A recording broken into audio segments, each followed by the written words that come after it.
जी, अस्सलाम वालेकुम नाजरीन। सॉल्यूशंस फॉर पाकिस्तान की हमारी जो हर हफ्ते की पेशकश होती है, आज उसके साथ हाजिर हैं मैं और हारून ख्वाजा साहब। और यकीनन हमारा ये आपकी जो फीडबैक है उसकी वजह से हमने इस सिलसिले को जारी रखा हुआ है काफी अरसे से।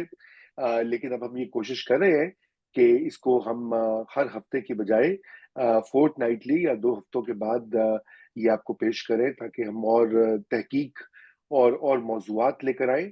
और इसके साथ साथ हमारा एक और जिसे कहना चाहिए पार्टनर चैनल है, न्यू वेव ग्लोबल, जो कि अंग्रेजी जबान में है। वहां पर भी हारून ख्वाजा जो है मौजूद होते हैं, कम से कम महीने में एक बार तो लाजमी, और कभी 2 बार भी।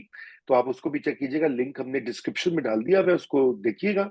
तो आज हम बात करेंगे अमेरिका में कल सोमवार को नए सदर की तकरीब हल्फ बर्दारी होगी, और एक नई एडमिनिस्ट्रेशन जो है वो अमेरिका का इंतजाम संभालेगी। उस एडमिनिस्ट्रेशन की बहुत सी चैलेंजेस हैं। आपको पता है, खारिजा पॉलिसी के हवाले से कल हमने बात भी की थी। जो कुछ वहां पे इसराइल के साथ और हमास के दरमियान जंग बंदी का जो माहिदा है, वो भी अमल पजीर हो रहा है।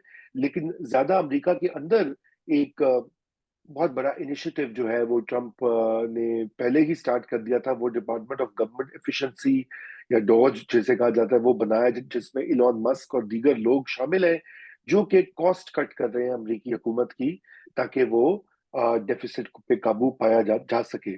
लेकिन इसके साथ साथ पिछले चंद ही दिनों से, हफ्तों से बल्कि, आपने देखा कि अमेरिका की जो रियासत है कैलिफोर्निया, वहां पे खौफनाक आग लगी हुई थी जंगलात में। कुछ उसका भी हम जिक्र करेंगे, वो कैसे, क्यों, और उस पर काबू पाना, क्योंकि अब ये एक सालाना एक मसला बन गया। लोग उसको लिंक भी करते हैं, क्लाइमेट चेंज से भी करते हैं, लेकिन इस बार जो नुकसान हुआ है वो बहुत ही होशरुबा है। और फाइनली हम पाकिस्तान की आखिर में कुछ मैशत की भी बात करेंगे। लेकिन बगैर किसी ताखीर के हारून साहब, आपसे कॉन्वर्सेशन स्टार्ट करते हैं। सबसे पहले तो ये मेरे ख्याल से इसको हैंडल करते हैं, कैलिफोर्निया की जो आग लगी पिछले हफ्ते पूरी दुनिया में, इसके ऊपर जो है, और देखा कि किस तरह से एक तरह से बेबस होगी दुनिया की वाहिद सुपर पावर इस आग पे काबू पाने के लिए। और अभी भी वो मुकम्मल तौर पे काबू नहीं पाया गया, अगरचे कि उसकी जो खौफनाक हिद्दत है वो तो कम हुई है, लेकिन वो दोबारा भी आ सकती है। और उसका जो नुकसान हुआ है उसका अभी तक तखमीना भी रोजाना की बुनियादों पे बदल रहा है। तो थोड़ा सा ये जो है वाइल्ड फायर जिन्हें कहा जाता है कैलिफोर्निया की, जरा इसके बारे में बात करते हैं। और थोड़ा सा आपकी क्या इसके ऊपर है कमेंट? बिस्मिल्लाहिर्रहमानिर्रहीम। शुक्रिया रज़ा। मैं आपका और हमारे व्यूअर्स उनका बहुत बहुत तहे दिल से शुक्रगुजार हूँ। बहुत ज़्यादा फीडबैक आता है, बहुत कमेंट्स आते हैं, सजेशंस आती हैं। और अब जैसे कि हमने डिस्कस किया कि रज़ा, हर प्रोग्राम करने के लिए बहुत ज़्यादा रिसर्च करनी पड़ती है। और अब आपने मुझे वो अंग्रेज़ी चैनल में भी डाल दी है, तो वो काफ़ी ओवरवेलमिंग हो रहा था। तो मैंने रिक्वेस्ट की थी कि इसको हर हफ्ते की बजाय एवरी फोर्टनाइट, यानी कि हर 2 हफ्ते बाद कर दें प्रोग्राम को। और सो मैं आपका शुक्रिया अदा करता हूँ अकोमोडेट करने का।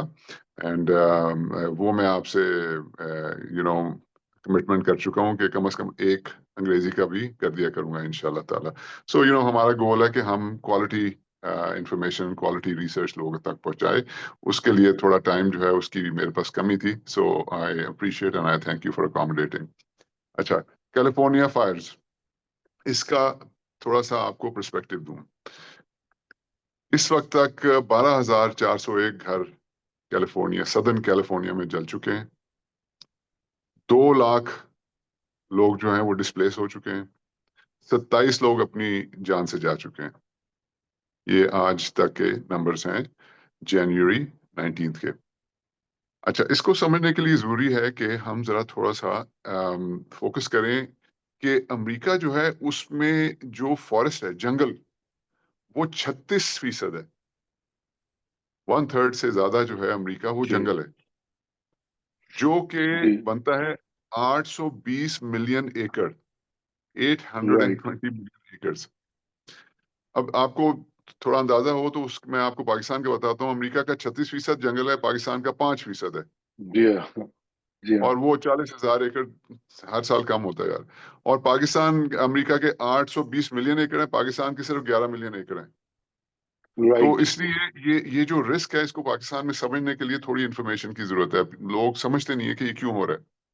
अच्छा, होता ये है कि ये एक नेचुरल ग्रोथ फिनोमेना है कि जंगल जो है वो कंसिस्टेंटली उसमें वेजिटेशन और बुश जो है, यानी कि ये जड़ी बूटियां और झाड़ियां, जी जी। वो कॉन्स्टेंटली इंक्रीज हो रहती है और ओवर इयर्स वो एक्सेसिव ग्रोथ हो जाती है उनकी। तो अब जो क्लाइमेट चेंज होता जा रहा है और प्लेनेट ज्यादा से ज्यादा वार्म होता जा रहा है, तो ये इतनी ज्यादा जो झाड़ियां इकट्ठी हो जाती हैं, अगर एक साल उतनी बारिश ना हो जितनी उस एरिया में ज्यादा उतनी होती है जितनी होनी चाहिए, और दूसरे साल भी ना हो, तो ड्राउट की सिचुएशन हो जाती है। तो ये जो झाड़ियां जो हैं ये सूखना शुरू हो जाती हैं।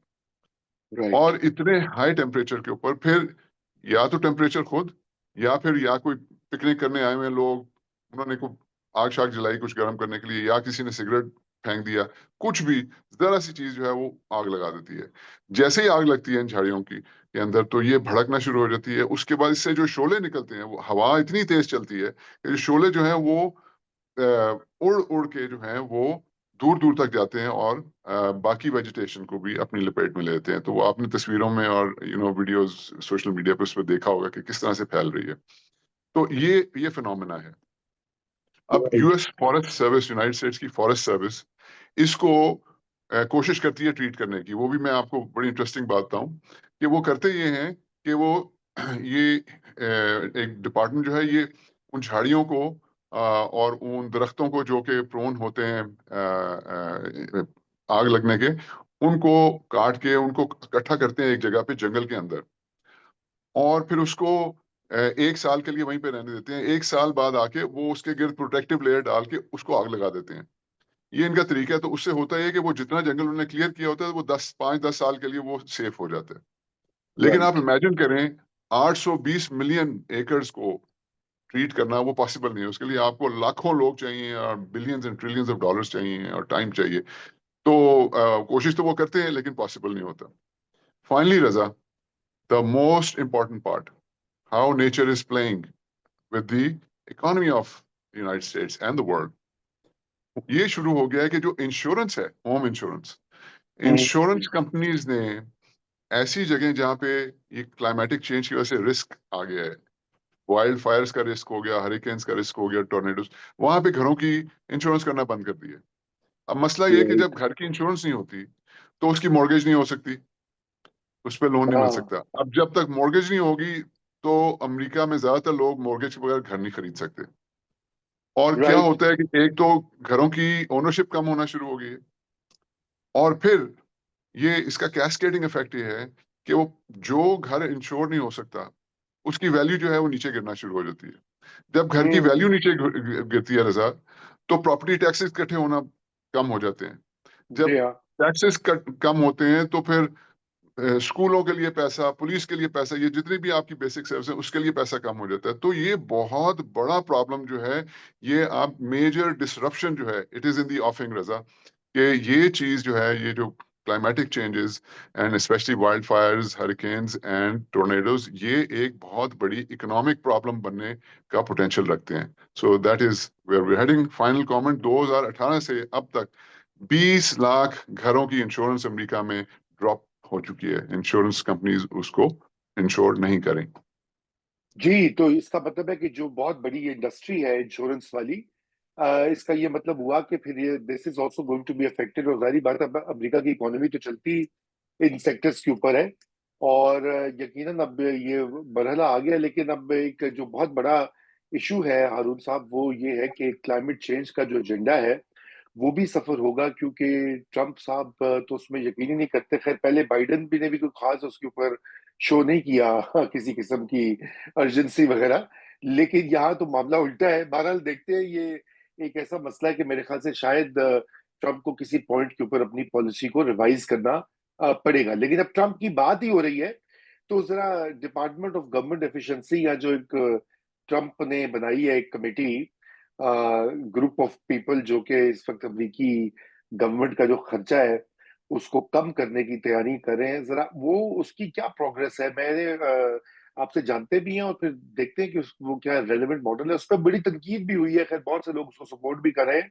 तो जरा उसके बारे में थोड़ा बताइए, और how important it is for the overall efficiency of the US government. अच्छा, डोज जो है, डिपार्टमेंट ऑफ गवर्नमेंट एफिशिएंसी, उसमें मस्क साहब, इलॉन मस्क और विवेक रामास्वामी साहब, ये दो को हेड करेंगे इस डिपार्टमेंट को। अच्छा, उसमें मस्क साहब ने एक स्टेटमेंट दे दी कि यूएस का जो, यूनाइटेड स्टेट्स का जो बजट है वो है 6.75 ट्रिलियन, राइट 6,750 अरब डॉलर। तो ट्रम्प राइट। साहब ने कहा कि मैं इसमें से जो है, मैं डोज के थ्रू 2 ट्रिलियन, 2,000 अरब डॉलर जो है ना, वो मैं कम कर दूंगा, कटौती कर दूंगा। तो ठीक उसके ऊपर है। असल में तनकीद उसके ऊपर हुई है। फिर उन्होंने आके जरा उसको एक्सप्लेन किया, रामास्वामी साहब ने। उन्होंने कहा जी, जरूरी नहीं कि हम 2 ट्रिलियन को कट करें, क्योंकि तनकीद ये हो रही थी कि भाई, आप अगर सोशल सिक्योरिटी, मेडिकेयर और डिफेंस का बजट यूनाइटेड स्टेट्स का मिला लें तो वही 70% हो जाता है, तो आप 2 ट्रिलियन कैसे खत्म कर देंगे एफिशिएंसी? तो उसके लिए तो आपको डिफेंस और ये हेल्थ सर्विसेज कम करनी पड़ेंगी। तो उसके जवाब में फिर रामास्वामी साहब ने बताया कि जी, जरूरी नहीं कि 2 ट्रिलियन को हम कट करें। हमारी जो रिकमेंडेशंस है उसकी वजह से जो रेगुलेशन जो है वो कम होगी, अननेसेसरी ओवर रेगुलेटेड एरियाज के थ्रू, उससे इकोनॉमी स्टिमुलेट होगी और उससे रेवेन्यू ज्यादा इकट्ठा होगा। तो ये उन्होंने उसका जवाब दिया। अब थोड़ा बताता हूँ वो कर क्या रहे हैं, बड़ी इंटरेस्टिंग रजा। अच्छा, डोज जो है वो कोई एंटिटी नहीं है, वो एक ब्रांड है। और वो हम्म, ब्रांड बेसिकली है कि, यू नो, आप समझिए कि aspirational leaders of United states उनको इकट्ठा कर रहे हैं, और वो जैसे व्हाट्सएप चैट नहीं होती, वो यूज करते हैं सिग्नल, वो इनक्रिप्टेड चैट प्लेटफॉर्म है। वो सिग्नल के ऊपर वो उन्होंने ग्रुप चैट्स बनाई हुई हैं।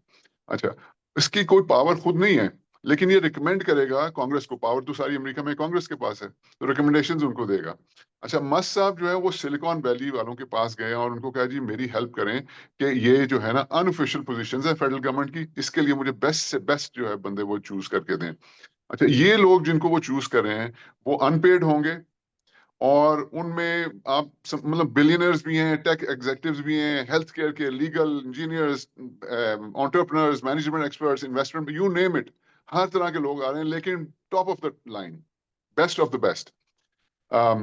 और कोशिश ये है कि outside advice, Raza, here I want to reemphasise कि वो गवर्नमेंट को आउटसाइड एडवाइस देगी कि वेस्टफुल एक्सपेंडिचर कैसे कम करना है। अब आप देखें ना, 75 साल से पाकिस्तान में इनसाइड एडवाइस आ रही है कि कैसे कम करना है, तो वो रिजल्ट देख लें। तो अमेरिका में भी यही प्रॉब्लम है। तो इसलिए ये डोनाल्ड ट्रंप साहब ने ये एक नया इनिशिएटिव शुरू किया कि बाहर से एडवाइस आए, वो लोग जो कि गवर्नमेंट में नहीं है वो एडवाइस करें कि जी कैसे कम करना है। और ऑब्वियसली वो आर्टिफिशियल इंटेलिजेंस वगैरह भी इसको यूज करेंगे। फाइनली ये जो स्पेशल इनको स्पेशल गवर्नमेंट एम्प्लॉयज का एक केडर है यूनाइटेड स्टेट्स के अंदर, जी जिनको टेम्पररी कैटेगरी का कहते हैं। वो एक साल में 365 दिन में 130 दिन काम कर सकते हैं। तो ये 6-6 महीने के लिए लोग आएंगे, अपनी हाईली पेड जॉब छोड़ के, एक हफ्ते में 80 घंटे काम करेंगे, और हर यूएस गवर्नमेंट की एजेंसी के अंदर 2 बंदे ये इंस्टॉल करेंगे डोज के। और प्रेसिडेंट ऑफिस के अंदर चंद ऑफिशियल्स जो हैं वो जो यूएस डिजिटल सर्विस है जो प्रेसिडेंट ऑफिस के अंदर, and office of management and budget, इन दो यूनिट्स के अंदर भी प्लेस्ड होंगे। फाइनली इनकी सीक्रेसी, जैसे कि मैंने कहा, वो पैरामाउंट है। ये कुछ बाहर आने नहीं दे रहे कि किस तरह करेंगे, क्या करेंगे। और सिग्नल यूज करते हैं। सिग्नल एक ऐप है, मैसेजिंग ऐप, जो कि एनक्रिप्टेड जी। होती है, उसको नहीं किया जा सकता, बड़ा मुश्किल है उसको एंटर करना। हैक करना जी। बिल्कुल। तो ये लेकिन इसका ये बताइए कि आप क्या समझते हैं कि कामयाब हो जाएंगे, क्योंकि अभी इस पे मैं जो रिपोर्टिंग पढ़ा था बड़ी मिक्स रिपोर्ट थी। कुछ कहते हैं कि जी कुछ ऐसी ऐसी चीजें उनको भी पता लग गया कि ये इतना आसान काम नहीं होगा। इसका रिएक्शन भी आएगा। क्योंकि कुछ तो जो आपने बताया आउटसाइडर्स तो आएंगे, लेकिन कुछ जॉब कट्स भी करनी है। उनका पूरा एक मंसूबा भी है। तो किस हद तक ये कामयाब, ये 2 ट्रिलियन, ये 2 खरब डॉलर बहुत बड़ी रकम है, बचा पाएंगे ये? व्हाट इज द वो तो व्हाट इज उन्होंने योर खुद सेंस? क्लैरिफाई कर दिया ना कि 2 ट्रिलियन जरूरी नहीं कि वो उसमें कट या बचा पाए। ये साथ साथ ये भी होगा कि उनकी एडवाइस के ऊपर जो रेगुलेशन कम होगी, उससे यूएस इकॉनमी और बढ़ेगी। तो 6.75 ट्रिलियन का जो बजट है वो हो सकता है 8 ट्रिलियन पे चला जाए। जब 8 ट्रिलियन पे जाएगा तो वो 2 ट्रिलियन जो है, वो कहते हैं जरूरी नहीं 2 ट्रिलियन हो, हम इसको एम करें बजट को, एंड दे होप कि ये कर लेंगे। लेकिन इंपॉर्टेंट चीज ये है रजा कि देखें, सबसे पहले तो एक आउटसाइड एडवाइस बहुत जरूरी है। हमें पता है कि यूनाइटेड स्टेट्स के अंदर बहुत ज्यादा ओवर रेगुलेशन है, उसके अंदर millions and millions of papers of legislation, और हर चीज के अंदर अननेसेसरी स्टॉप किया जाता है। और स्पेशली ये जो बड़ी कंपनीज हैं जो कि ज्यादा ग्रो कर सकती हैं, ज्यादा जॉब्स क्रिएट कर सकती हैं, ज्यादा टैक्सेस दे सकती हैं, उनको बहुत ज्यादा प्रॉब्लम्स का सामना करना पड़ता है। फिर आपको पता है वो कंपटीशन कमीशन आके, अब मैं आपको बताऊं, एक एयरलाइन है स्पिरिट एयरलाइन और फ्रंटियर एयरलाइन, वो छोटी, सबसे छोटी एयरलाइंस हैं अमेरिका की, वो दोनों आपस में मर्जर करना चाह रहे थे। वो मर्जर स्टॉप कर दिया कंपटीशन कमीशन राइट। ने। तो वो राइट। स्टॉप किया है, तो उसका रिजल्ट ये हुआ कि जो फ्रंटियर एयरलाइन थी उसने बैंक्रप्सी फाइल कर दी, और वो आके साउथ वेस्ट एयरवेज उन्होंने एयरलाइन ने खरीद ली। तो भाई अगर राइट। साउथ वेस्ट को आप अलाउ करें तो इन दोनों को अलाउ कर देते मर्ज करना। तो सो इस किस्म की चीजें जो हैं, तो आई एम ऑप्टिमिस्टिक कि ये इससे बहुत फर्क पड़ेगा। और आपको पता है, मैं तो खुद डेकेड्स हो गए हैं, मैं पाकिस्तान के लिए कह रहा हूँ कि आउटसाइड एक आइडियाज चाहिए, आउटसाइड एडवाइस चाहिए कि इस गवर्नमेंट को, हमारी गवर्नमेंट को भी जो है उसको कट्स की जरूरत है। और over unnecessarily over regulated, Pakistan का तो तुक ही कोई नहीं है ना भाई, इकॉनमी आपकी है नहीं, रेगुलेशन ऐसे बनाई हुई है जैसे कोई यू नो कोई top 10 economies of the world है। तो इधर भी ये, बल्कि अमेरिका से ज्यादा पाकिस्तान में जरूरत है डोज की। हाँ, बिल्कुल बिल्कुल है, बहुत सही कह रहे हैं आप। और वो तो जरा बताइए, आपके भी एक बार आपने जिक्र किया था कि आपका भी इसमें एक्सपीरियंस था, आपने गवर्नमेंट को भी कहा यही करने को, जब आप एडवाइजरी कैपेसिटी में होते थे। तो वो क्या तजुर्बा रहा था? पाकिस्तान में इस तरह की चीज के ऊपर कोई है ट्रैक्शन जिसे कहते हैं? ट्रैक्शन है, मेरे ख्याल से है, लेकिन ये बड़ा एक कॉम्प्लिकेटेड सब्जेक्ट है जो आम लोगों को समझ नहीं आता। और दूसरी बात यह है, पाकिस्तान में लोगों के इतने ज्यादा मसाइल हैं, इतने ज्यादा मसाइल हैं कि वो जो रियल मसला जो है ना, वो आप समझें कि अंडर द कारपेट है, उसके बारे में कोई बात ही नहीं करता। अगर आप कोशिश करें बात करने की तो वो उसको ज्यादा इंपॉर्टेंस नहीं दी जाती। जाहिर है, अगर किसी का मसला जो है वो अपने वॉलेट के अंदर कितने पैसे हैं, बच्चों को फीस कैसे देनी है, रोटी कैसे खिलानी है, वो अगर ये मसाइल हैं तो ये इस तरह के मसाइल ज्यादा इंपॉर्टेंस नहीं लेते। लेकिन कोशिश तो हमने की थी। मैं तो कब से कह रहा हूँ कि जी इस ब्लोटेड ब्यूरोक्रेसी को फिक्स करने की जरूरत है। पाकिस्तान का सबसे बड़ा मसला ही यही है। तो आई थिंक अगर ये फिक्स हो जाए तो everything will start falling in place, and I think that's why we need a dose and outside advice in Pakistan. Outside advice, बिल्कुल। बहुत चलिए देखते हैं, अगले आने वाले चंद ही महीनों में हमें कुछ पता लग जाएगा कि क्या होता है। तो फाइनली जरा अमेरिका की तुमने बात कर ली, जरा आते हैं पाकिस्तान की तरफ, हस्बे साबिक। और पाकिस्तान में जो जो अच्छी चीज है कि दो बड़े इंपॉर्टेंट इंडिकेटर्स हैं। एक तो करंट अकाउंट जो है, बैरूनी जो पेमेंट्स और महसूलात होते हैं, वो काफी अच्छे जा रहे हैं। बल्कि पहली बार रिजर्व्स में इतनी तेजी देखी गई है कि काफी महीनों के रिजर्व्स गवर्नमेंट ऑफ पाकिस्तान के पास हैं। और साथ ही में रेमिटेंसेस में भी खातिर ख्वाह इजाफा हुआ है पिछले सालों की नस्बत। पहले तो 31-32 बिलियन, अब तो इस साल का टारगेट शायद 35 बिलियन अरब, सॉरी, $35 बिलियन हो चुका है। तो ये इसके बावजूद क्या वजह है कि ये जो पैसे हैं, ये इनके आने की वजह से भी ग्रोथ रेट जो शरह तरक्की है वो उसकी प्रोजेक्शन लो ही है। ये यानी कि ये पैसे सरमायाकारी में नहीं जा रहे, या क्या हो रहा है? थोड़ा ये हारून साहब बताइए जरा। देखिए, बात यह है कि ये जो इकोनॉमिक मॉडल फॉलो किया जा रहा है, इसमें मैं इस पार्टली तो इससे एग्री करता हूँ, क्योंकि इससे इन्होंने इंपोर्ट कंप्रेशन की है। मैं तो बहुत देर से प्रोपोनेंट हूँ कि सीवियर इंपोर्ट कंप्रेशन की जरूरत है पाकिस्तान में, यानी कि सिर्फ इसेंशियल इंपोर्ट्स की जाए, और वो वाली इंपोर्ट की जाए जो एक्सपोर्ट जनरेट करती है इंपोर्ट से ज्यादा। तो मैं तो कब का ये कह रहा हूँ। अच्छा, अब गवर्नमेंट ये किसी हद तक कर तो रही है, लेकिन मसला ये है कि गवर्नमेंट ने इकॉनमी का जो है वो बटन तकरीबन ऑफ कर दिया है, जिसकी वजह से आपकी इंपोर्ट्स तो कम हो गई हैं, एक्सपोर्ट्स थोड़ी बहुत शायद बड़ी भी होंगी, लेकिन कोई खातिर खा नहीं बढ़ी। तो रेमिटेंसेस बहुत ज्यादा हो गई हैं, क्योंकि 15 लाख बंदा छोड़ के आपका चला गया है। पहले मैं एक्चुअली समझता था इतना फर्क नहीं पड़ेगा, लेकिन अब स्पेशली आप जब सऊदी अरेबिया से रेमिटेंसेस जो आ रही हैं उनको देखें, ये 15 लाख में से बहुत ज्यादा परसेंटेज, ये अब एग्जैक्ट नंबर्स फिलहाल आए नहीं है क्योंकि अभी एक रीसेंट फिनोमेना है, बहुत ज्यादा लोग सऊदी अरब गए हैं और सऊदी अरब की रेमिटेंस जो है वो बहुत ज्यादा क्लाइम की है। तो माय पॉइंट इज कि रेमिटेंसेस बहुत ज्यादा बढ़ी हैं because there is a mass exodus from Pakistan. तो इसमें गवर्नमेंट की कोई वो नहीं, मतलब ये तो नेगेटिव पॉइंट है ना कि लोग छोड़ छोड़ के जा रहे हैं। तो पॉइंट ये है कि इस रेमिटेंसेस की वजह से आपका सरप्लस के अंदर आ रहा है।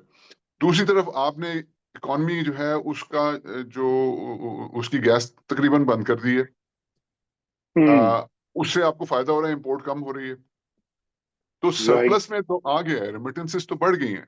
मसला ये कि दूसरी साइड ये लोग नहीं कर रहे। दूसरी साइड क्या है रजा, वो ये है कि जब आप इंपोर्ट्स को आप कंप्रेस करते हैं तो उसका गोल ये होना चाहिए कि इंपोर्ट सब्स्टिट्यूशन हो, यानी कि लोकल प्रोडक्शन शुरू हो जाए। अब लोकल प्रोडक्शन कैसे शुरू होगी? देखिए ना, प्रोडक्शन होगी तो इंपोर्ट सब्स्टिट्यूशन होगी। अगर इंपोर्ट सब्स्टिट्यूशन होगी तो वो एक्सपोर्टेबल प्रोडक्ट्स के अंदर जाएगी और एक्सपोर्ट ज्यादा बढ़ेगी। अगर सब्स्टिट्यूशन होगी, प्रोडक्शन होगी, तो जॉब्स क्रिएट होंगी। अगर जॉब प्रोडक्शन होगी, जॉब्स क्रिएट होंगी, तो टैक्सेस क्रिएट होंगे। So the right. Point is कि आखिर क्या वजह है कि प्रोडक्शन क्यों नहीं हो रही? प्रोडक्शन इसलिए रजा हाँ। नहीं हो रही क्योंकि इन्वेस्टमेंट नहीं हो रही। अब राइट। राइट। इन्वेस्टमेंट हम बार बार कहते हैं इन्वेस्टमेंट शुरू होगी आपके डोमेस्टिक इन्वेस्टर से। अब डोमेस्टिक राइट। इन्वेस्टर जो है वो जब माहौल देखता है, वो एक ओवरऑल, आप again we go back to the economic stability is directly tied with political stability. मैं हैरान हूँ, एक दो इकोनॉमिस्ट को मैंने सुना और वो कह रहे हैं कि पॉलिटिकल स्टेबिलिटी का इकोनॉमिक स्टेबिलिटी से कोई ताल्लुक नहीं है। It is shocking to me. अरे भाई, ये तो एक बच्चे बच्चे को भी पता है। Okay, first step on the ladder of economic stability is political stability. तो जब तक पॉलिटिकल स्टेबिलिटी नहीं आएगी, इन्वेस्टमेंट नहीं होगी। एंड ठीक। Remember, investment has to start from domestic investor. आपको आपके इर्द गिर्द के लोग, दोस्त यार जो भी हैं, अपना इंडस्ट्रियलिस्ट हैं, बिजनेसमैन हैं, वो आपसे बातें करने लगे कि भाई मैं एक्सपैंड कर रहा हूँ, मैं एक नया प्रोजेक्ट लगा रहा हूँ। और ये इन्वेस्टमेंट अब ब्राउन फील्ड प्रोजेक्ट्स के अंदर नहीं है जो एग्जिस्टिंग प्रोजेक्ट्स हैं, ये ग्रीन फील्ड इन्वेस्टमेंट, नई इन्वेस्टमेंट या एक्सपेंशन उसमें चाहिए आपको। तो ये होगी तो फिर ओवरसीज पाकिस्तानीज आएंगे, और वो तो नाराज बैठे हैं, और ओवरसीज पाकिस्तानी आएंगे तो फिर फॉरेन इन्वेस्टर आएगा। तो ये एक चेन हमने फॉलो करनी है। बॉटम लाइन रजा ये है कि ठीक है, सरप्लस हो रहे हैं, और करंट अकाउंट सरप्लस है और रेमिटेंसेस बढ़ रही हैं। प्रॉब्लम ये है कि जब तक ग्रोथ नहीं होगी तो ये एक आर्टिफिशियल तरीका है। और इसी से मैं ये भी आपको बता दूं कि मैं अभी भी समझता हूं कि रुपये को ये आर्टिफिशियल वैल्यू है उसकी। जिस दिन आपने इस ग्रोथ, इस जो गैस आपने बंद की हुई है इकॉनमी की, उसको खोल दिया, और इंपोर्ट सब्स्टिट्यूशन को सपोर्ट किए बगैर आपने इंपोर्ट्स खोल दी, तो ये रुपया जो है, मार्केट वैल्यू इसकी जो है वो कहीं से कहीं चली जाएगी। राइट। अच्छा, अच्छा, अच्छा। तो वो अभी यानी कि अगर वो हुआ तो, क्योंकि अभी तो इन्होंने रखा हुआ है ना उसको, एक तरह से सब सप्रेस्ड ही रखा हुआ है। लेकिन 2025 का फोरकास्ट तो खैर जितने भी आलमी इदारे हैं वो तो लो ग्रोथ ही प्रिडिक्ट कर रहे हैं। अभी जो हमने पिछले क्वार्टर की देखी है वो तकरीबन 1% से भी कम है, 0.95% कुछ इस तरह की थी। तो अभी ये मुझे थोड़ा सा आखिर में हम ये भी जरा जान लेते हैं कि आप क्या समझते हैं कि ये इस साल अभी आईएमएफ का एक रिव्यू रिव्यू भी होना है मार्च में, और जारी बात है वो बेल्ट टाइटनिंग कराते हैं, एक्सपेंडिचर्स कम करवाते हैं। तो उससे तो फिर ये जो एक तरफ आपने ये रुपये की वैल्यू और ये गैस का आपने एग्जांपल दिया, लेकिन दूसरी तरफ जो आईएमएफ की कंडीशंस है वो भी तो असरअंदाज होती है ना। मतलब इस तरह से ग्रोथ के ऊपर उनका इम्पैक्ट होता है, क्योंकि उनकी प्रायोरिटी होती है कि भी आप अपना खर्चा पूरा करें, खसारा कम करें, स्टेबलाइजेशन करें। ग्रोथ ऐसा उनका ऑब्जेक्टिव मेन नहीं होता। तो जरा इसके ऊपर भी कमेंट करें। बिल्कुल सही आप कह रहे हैं कि वो तो देखें, वो तो रिसीट्स एंड एक्सपेंसेस के अंदर जाते हैं, एज लॉन्ग एज उनके टारगेट्स पूरे हो रहे हैं। अब हुआ ये है कि मसलन एक्सपेंसेस जो हैं, जो हमारी एफबीआर की रिसीट्स जो हैं, वो तकरीबन 500 बिलियन, 500 अरब, 500 ट्रिलियन हम्म। कम हम्म। इकट्ठी हुई है दिसंबर तक। अब हम्म। लेकिन दूसरी तरफ उन्होंने, क्योंकि इंटरेस्ट रेट जो है वो 17% से 13% के ऊपर ले आए हैं, तो उधर उनको बहुत ज्यादा बेनिफिट मिला है। So the windfall is huge तो जो नेट इसका इफेक्ट आया है वो कोई इतना ज्यादा नहीं है गवर्नमेंट के ऊपर।